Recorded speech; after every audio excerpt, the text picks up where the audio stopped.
Hey everybody, Mariano here. I'm here to talk about the Asset Tracker 1.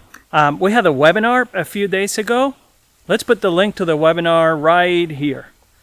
So in this webinar, we talked about the Tracker 1 and how the Tracker 1 has a built-in LiPo battery that can last anywhere from a couple days if it's publishing it all the time to a few months if you put it in sleep mode.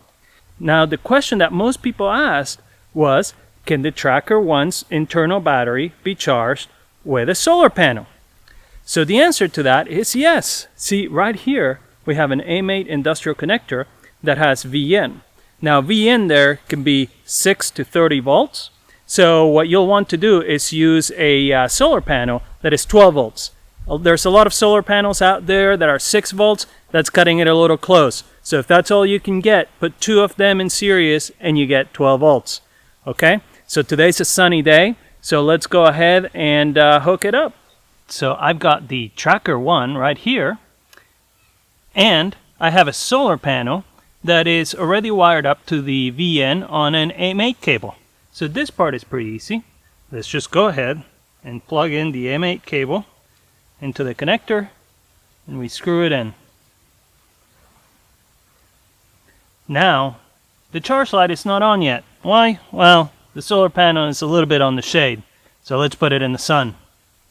So now we put the solar panel in the sun, and here we go. We're charging the battery with just this little 1.5 watt solar panel.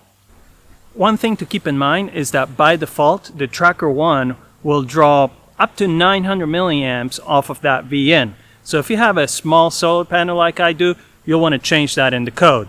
Now, in the description below, there's going to be a link to the community post where I'm going to show the code to be able to set that. You could set that to 64 milliamps, or you could set that to 128 milliamps.